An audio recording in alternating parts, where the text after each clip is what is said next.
先看整体，这一次拿到手就会觉得这种宽肩小头的比例做的挺好的，观感很舒适。大家看看头，这个头感觉有一点缩模啊，这个眼睛看起来很奇怪，但是涂装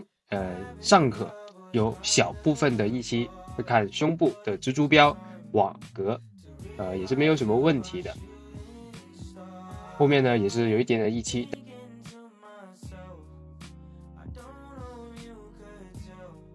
再来看看这个手部吧，手部感觉这个涂装的线条挺糟糕的，你看很多没有涂到的，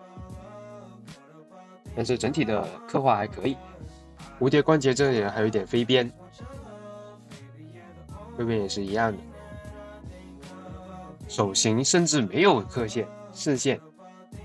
来看看腿部，没什么细节，没什么好说，就是觉得这个涂装的蓝色跟正版呢有一点的出入，肌肉刻画细节也是大差不差的。来看看腿部，感觉这一次的腿部确实如大家所说，它有一点点的歪，特别是这个左腿。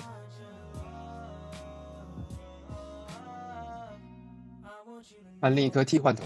涂装上面都可以，但是就是感觉缩模有一点点变形。来看配件，一对开掌手，一对磁吸脚，一对握蛛丝手、射蛛丝手、握拳手，一个放松手，还有一堆蛛丝。下面来看看可动，头部后仰，15度基本没有一样，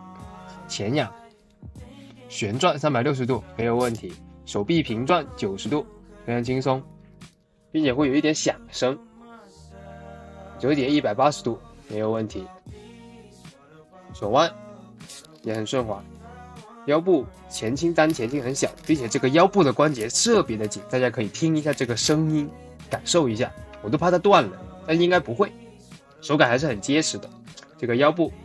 很顺滑没有问题，腰部呢同时也是非常的紧啊，我转这么多就不敢继续转了，腿部前踢90度，后踢30度左右吧，脚臂弯曲，脚踝关节都没有什么问题，并且呢，腿部的下拉关节也非常的顺滑，一字马基本是可以完成的，没有问题。来看一下它的腿跟 CT 共生体的腿的对比，大家说可能是这个左腿的变形会比较严重一点，大家可以自行的看一下。确实啊 ，CT185这次的腿它不是直的，是歪的。下面看一下体型对比，因为我手上没有正版的185，所以呢我就用这个正版共生体改的来给大家对比一下，可以看得出来正版的比 CT 高了半个头，也就是 CT 缩了半个头。CT 的迈尔斯跟185的身高是差不多的，看一下跟毒液特工的对比。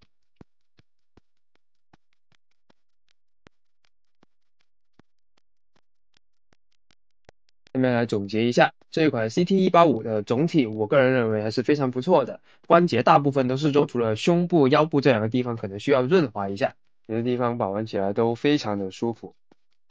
缺点呢就是这个蓝色，它可能跟正版的185确实是有一点出入的，大家肉眼可以看得出来，这个角的歪角问题还是存在的，并且有一个缩模问题 ，CT 的经典问题。